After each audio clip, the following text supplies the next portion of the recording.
नमस्कार, आप देख रहे हैं न्यूज फॉर नेशन और मैं हूं सांत्वना आपके साथ। पिछले कई महीनों से बिहार के मुख्यमंत्री नीतीश कुमार देश भर में विपक्षी एकता को मजबूती प्रदान करने की कवायद में जुटे हुए हैं। लगातार कई महीनों से उनकी मुलाकात विपक्षी दलों के तमाम नेताओं से जारी है। ऐसे में विपक्षी एकता की सबसे बड़ी और सबसे पहली मीटिंग बिहार की राजधानी पटना में हुई, जहां 15 दलों का महाजुटान हुआ। ये मीटिंग कई घंटों तक बिहार के मुख्यमंत्री नीतीश कुमार की अध्यक्षता में चली।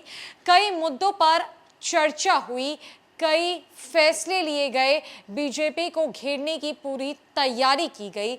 लेकिन सवाल ये उठता है कि क्या नीतीश कुमार और लालू यादव विपक्षी एकता को मजबूती प्रदान कर पाएंगे? क्या ये विपक्षी एकता टिकी रहेगी या फिर विपक्षी एकता ठेंगे पर चली जाएगी? ऐसा इसलिए क्योंकि कई दल ऐसे हैं, कई चेहरे ऐसे हैं, कई नेता ऐसे हैं जो एक साथ आने को तैयार नहीं, जो एक दूसरे की बात मानने को तैयार नहीं। तो आखिरकार देश में विपक्षी एकता की मुहिम सफल कैसे होगी भला? दरअसल विपक्षी एकता के नायक बने सीएम नीतीश कुमार की पहल पर पटना में 15 दलों का जुटान हुआ। 2024 में केंद्र की मोदी सरकार को घेरने की प्लानिंग बनी, लेकिन विपक्षी एकता की राह में क्या रोड़े हैं? बिहार में लालू यादव और नीतीश कुमार बड़ा दिल दिखा पाएंगे? यूपी में क्या चंद्रशेखर या अखिलेश के बीच एकजुटता हो पाएगी? इन सवालों को लेकर खास बातचीत जब की गई तो कई तरह के मसले सामने आए। पहला सवाल उठा, बिहार में भाजपा विरोधी पार्टियों की महत्वपूर्ण बैठक हुई, दूसरी बैठक भी होने वाली है कर्नाटका में। इससे क्या उम्मीद दिखती है? जवाब आया, ये महत्वपूर्ण पहल थी।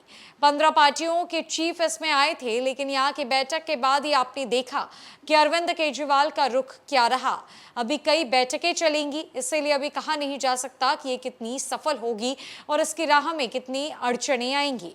सबसे बड़ी बात यह है कि प्रांतीय स्तर पर एकता की बात पहले होनी चाहिए। जैसे बिहार में राकंपा क्या करेगी, बिहार में 3-4 जो क्षेत्रीय पार्टियां हैं उनमें कैसे एकजुटता होगी, यूपी में मायावती या चंद्रशेखर या अखिलेश के बीच एकजुटता होती है क्या? दूसरा सवाल आया, संदेह क्यों हो रहा है? तो जवाब मिला, अभी तक जितने भी गठबंधन हुए हैं वो सफल नहीं हुए। 1977 में जनता पार्टी का उदाहरण है, वो सरकार केंद्र में बनी तो 2.5 वर्षों में ही सरकार टूट गई। जयप्रकाश नारायण उस आंदोलन में थे, अब तो उनके जैसा नेता भी नहीं। तो अब तक का इतिहास हमें बताता है कि उनमें थोड़ी देर के लिए एकता होती है, लेकिन आगे पद लोभ की वजह से वो टूट जाती है। इसीलिए शंका है, निराशा नहीं। तो सवाल उठा, ऐसे में तो बीजेपी आगे बढ़ जाएगी? तो जवाब आया, चट्टानी एकता कुछ वसूलों को लेकर होती है, उसमें त्याग किया जाता है, प्राप्ति की भावना नहीं होती। मान लीजिए किसी पार्टी के पास 3 सांसद है और त्याग ऐसा हो कि हमारे 3 सांसद नहीं रहे, लेकिन भाजपा हार जाए, ऐसा त्याग करने वाली कौन सी पार्टी है? सभी प्राप्त करना चाहते हैं, गंवाना कोई नहीं चाहता। अगला सवाल आया, बिहार में नीतीश कुमार या लालू यादव या लेफ्ट पार्टियां त्याग कर सकती है क्या? तो जवाब मिला, बिहार में लगता है जदयू, आरजेडी, कांग्रेस और वामपंथी दलों के बीच सीटों के बंटवारे को लेकर विभाजन होगा। कौन सी सीट किसको मिलती है? कम्युनिस्ट पार्टी को अधिकतम सीटें 3 मिलनी चाहिए, 2 सीट माले को देनी चाहिए। कांग्रेस को अधिकतम 5 या 6 सीट से ज्यादा नहीं मिलने चाहिए। बच गई 30 सीटें। इसमें जदयू के पास ज्यादा सांसद है, लेकिन राजद बिहार में ताकतवर पार्टी है, इसलिए वो चाहेगी कि जदयू आरजेडी के बीच समान समान बंटवारा हो सीटों का। पहली अड़चन सीट संख्या को लेकर आने वाली है। दूसरी अड़चन, किसी संसदीय क्षेत्र में एक के खिलाफ एक खड़ा होगा।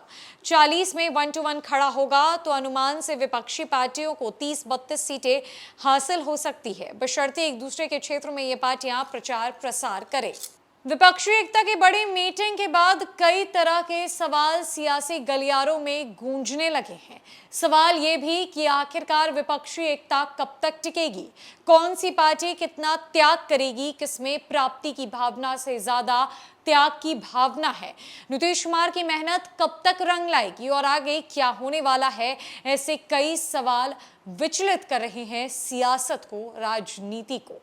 लेकिन राजनीति के इस कीचड़ में देखना है कि आखिरकार कमल किसका खिलता है। क्या बीजेपी अपना कमल खिलाने में कामयाब हो पाएगी या विपक्षी दल के आड़े हाथों बीजेपी को एक बड़ा नुकसान झेलना पड़ेगा।